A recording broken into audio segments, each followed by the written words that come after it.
Ladies and gentlemen, you're most welcome to today's podcast here at the Trading Chatter with me, Onen Alvin, as your host. And today I have an exclusive interview with one of the top traders around. So I'm going to be letting him introduce himself as we go further. Thank you, Alvin. I'm happy to be here. Yes. My name is Ahmed, and I've been trading some good time. Yeah. Like now it's been 7 years around. Yeah, I'm happy with you. Wow, so that's nice. That's a nice introduction. So I've known you for quite some small while, but I've seen your content and authenticity. So tell us, how was your journey coming up as a trader? My journey, it's not like the way other traders always are, like getting to a trading forex and getting rich quick scheme. But my journey was different. I was working on some advertising company. Then someone introduced me what's called forex. Yeah. So he told me there's something called forex. You can join as long as you know some IT stuff, and also you have computers, and this thing people are making money out of it. Join it. So then I said okay. Then I didn't concern about it. I never considered. Then after some time, I have attended a seminar talking about forex trading. So that's how I got to know what's forex trading. Afterwards, even that seminar, I never intended to attend that seminar, but it was abrupt. Just I was going there to do something else. Then I have seen a free seminar people are organizing. Then I joined the seminar. That's the first time I heard about what's forex. Forex is a big market. You can make money exchanging things. Then afterwards, I started making research about forex trading. Yes. So then a friend of mine introduced me something called robot EA, I know that. expert advisor. So then when I get to know expert advisor, then he told me, buy this thing. I bought that EA, invested some money. So he was trading for me. I was doing my other things. So it had made for me profit at first time. Second, then they introduced me another AI, which is better than the one I had before. So then I bought that one as well. So that one never made for me good profit. Even it made me lose A lot big money. Big money. Thought. So then I said, okay, when I have seen the loss, I said, okay, let me study how these things are working. So that's how I started studying, learning what's forex, how these things works. Yes. So according to what you've told us, I want to ask you this. What would you tell a beginner out there? Would they start out with robots or personal engagements with the market? When it comes to forex trading, always I recommend the person to start on his own thing. But for using EA or using maybe now these days introduced AI also trading for you. When you want to use those things, maybe use as a side hustle, maybe doing for you as a side business. But when it comes for trading, whether you trade all the financial markets, whether you trade forex, stock market, crypto, it's better to do on your own. So then when you get to know what's going on, maybe later on you can make it easier or faster getting profit with using AI, EA, whatever you like at that time. Also, I never recommend using signals as well for beginners, because that's the trap everyone get into whenever he starts trading. Exactly. So never use signals, never use EA, robots, trading robots. Also this AI, we don't know how it's going to be. AI, maybe it's better than EA, but mostly it's better when you're doing it. So we all know that we understand that we're in a world of forex traders claiming that they're the best, their strategies are the best, this is the best. So like there's a lot of concepts. Some say ICT, some say SMC, support and resistance. There are a lot of strategies, you understand. So, and everybody says it's the best. What is your take on that? Me, I have a different perspective when it comes to strategies, or what they call concepts. So concepts, all of them are same, but we know human being has different mind. Everyone has his logic and how to read his things. So then it was developing. First time maybe they introduced something zones, then later they introduced this thing of candles. Exactly. Yeah, so it was evolving day after day. So, and what in my experience, what I have seen is all of them are same, but the only difference they have is the point of interest, what they are looking when they want to look trade. So maybe let's take, for example, as a price action. Price action, there is something we know that's called engulfing candle. Exactly. Yeah. So when you come to engulfing candle and you go to other concepts, they know it as a order block, maybe as a zone. Yes. So these guys of zone introduced like this one is a zone where because the price was selling, then it has come to a big buy. So why is it going? Why is it happening like that? So they made the logic. Institutions are doing it. They are doing manipulation. They want to get opposing liquidity. When they want to sell or buy, they can't do sell or buy easily. So they want opposing liquidity. So that's why they open sell order, then they will open their big buy orders. Yeah, it's some sort of like hedging thing. So that's how it came to these things concepts. Yeah. So everyone is reading in different way, but what they are reading is same chart, same asset. Yeah, because everything else. actually, if you look out on all these concepts, ICT, SMC, support and resistance, supply and demand, they're literally the same, right? Because the support level is literally a demand, rather a support level is So it's supply and demand. Supply and demand. Yeah. Then it's the same as order blocks in ICT. It's just all the same. All and the different terms. Right? Different terms and different logic, ideology, like how they are building their logic. Yeah, yeah. Sure. Someone will tell you these zones are making this thing and this. Maybe others are telling you these levels because institutional traders, they enter always with a level, with a what's called a round number, not taking an even number or different number. So that's what's going on. So for me, as a beginner, in my experience, for me, I recommend people to understand all of it, yes, to consume the knowledge first, then organize it. So if it comes to zones, what this person is saying about zones, so then organize it by book. You see, write it down, whatever you had from, because we can see from YouTube's different explanations from YouTube. So organize it, write it down, then understand this and this and this. So then you can use all of them. That's what I believe. Yeah. Oh, so ladies and gentlemen, before I forget, I just want to tell you that this podcast has been proudly sponsored by FX Pesa and the trading charter itself. So ladies and gentlemen, let's continue with this podcast. And I still want to ask you, what or how would you describe your trading life?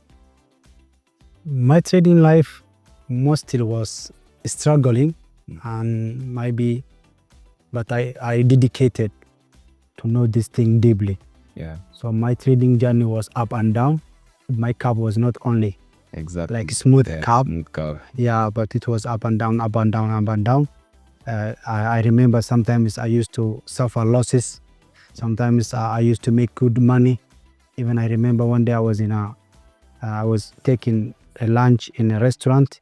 Then I hit profit of $600. Yeah. So even I started shouting inside that. You feel like telling the waiter to bring more food. No, I get it. Sure.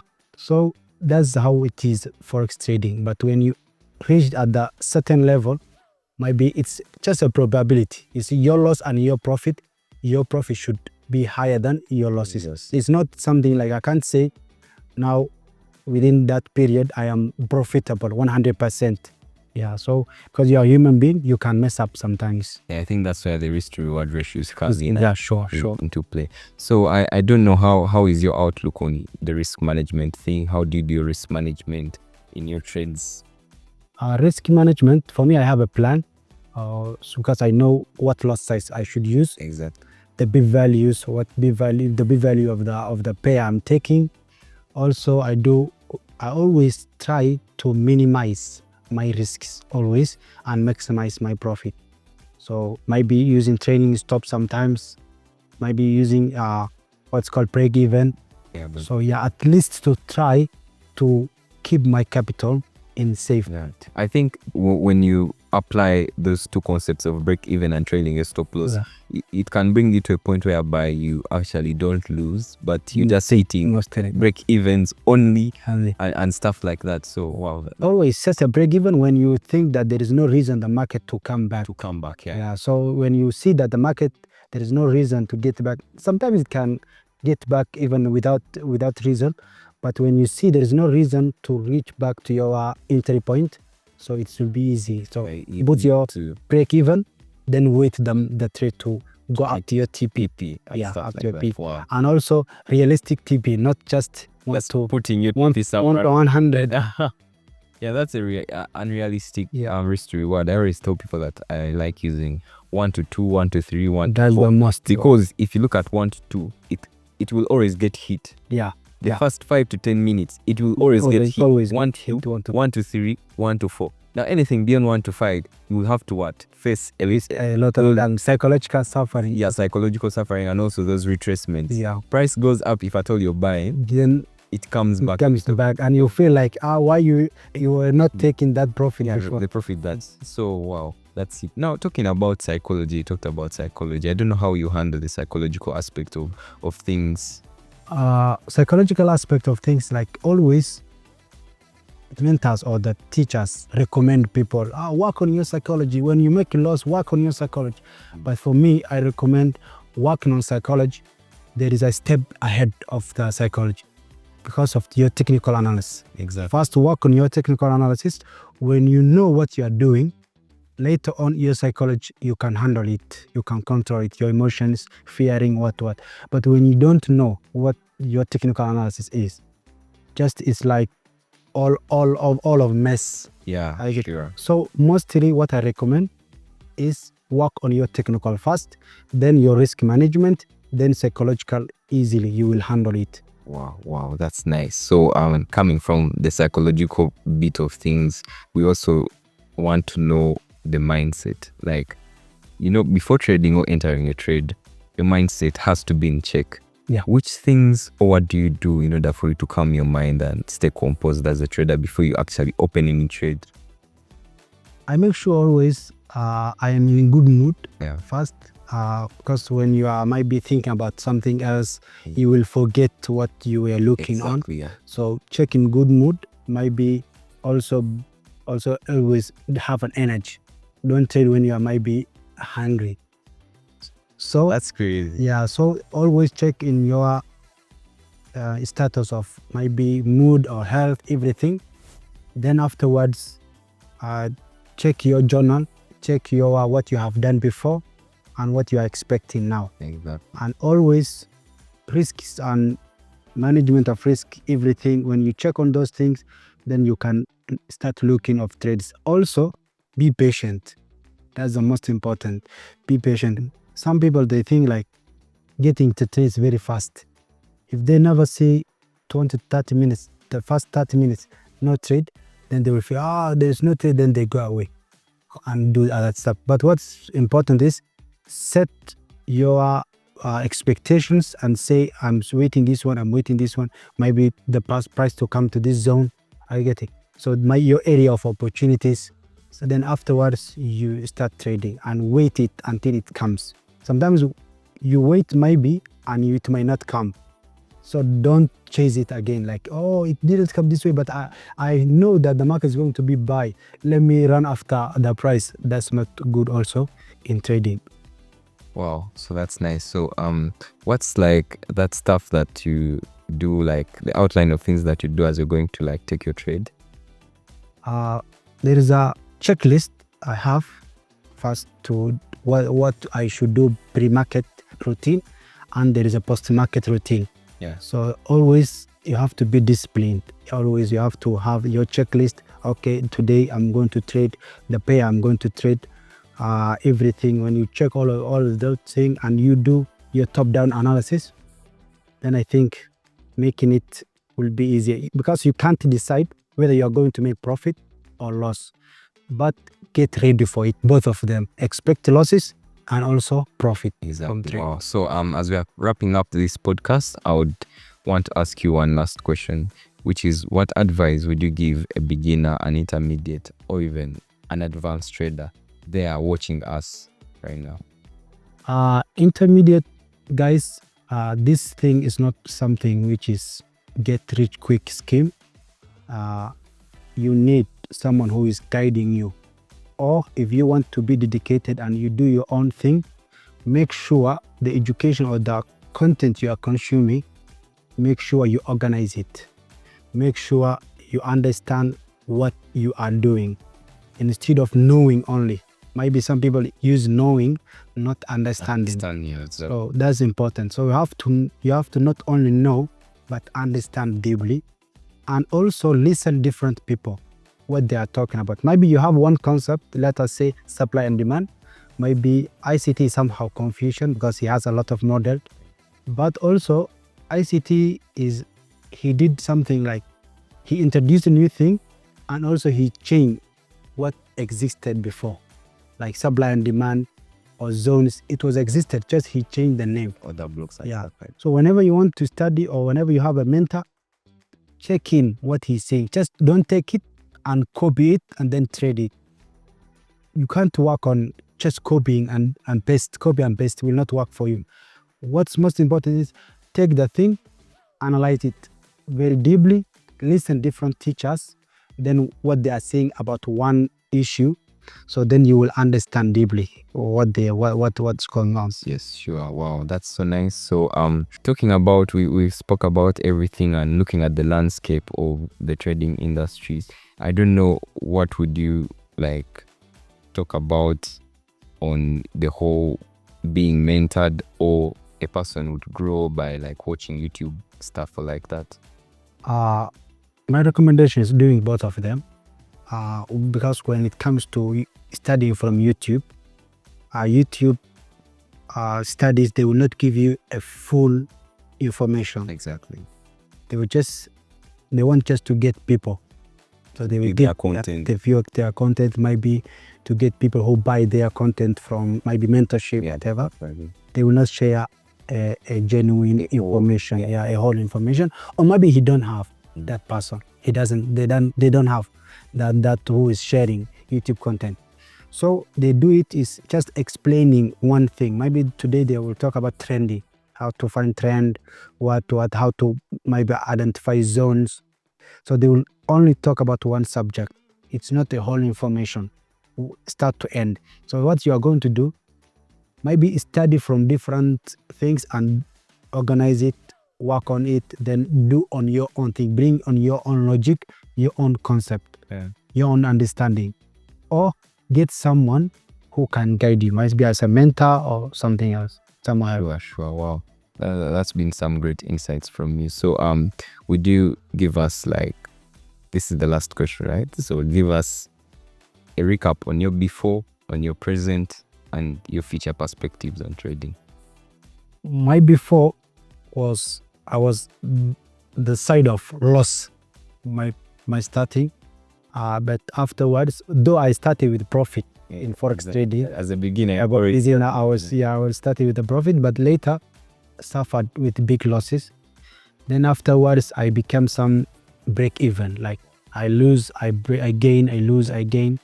So afterwards, then I now growing towards the profitable. So I can't say 100%, but I'm now around 80 to 90% of profiting. So I have passed all steps of the journey. So I think later on, I'm willing to help others as well, because I'm passionate about teaching students, because we don't want other people to also suffer what we have suffered. So to just at least to show them maybe this way is better than this way.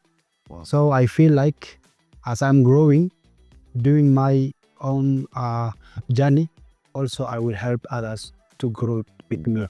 Because you need a community. You can't only trade alone. You need a community. You need some people who also, because when you are teaching, your understanding will be also. Yes, it's improved. It's to understand what you're teaching. Yeah, what you are teaching, because you will see questions coming to you. Yes. You will hear people like saying, this one's working, this one's not working, this one is not working, this one is working. So when you get a lot of questions, when you do a lot of research, because teaching will make you do more research. Exactly. Yeah. So when you do research and when you teach people, you will improve by understanding very well, deeply. Yeah. Wow, thank you so much for giving us your time and sharing your honest insights about the trading industry and your journey and how a beginner or an intermediate could improve their trading. Sure. Wow, that's so nice. So ladies and gentlemen, I hope you've picked 1 or 2 pointers from this podcast, and I hope you have enjoyed. So pick leaves from this, go and implement them and try to grow as a person. Remember, consistency, showing up, show up for yourself and attack positively. Thank you so much for listening, and thank you so much for viewing us. Have a nice time and trading.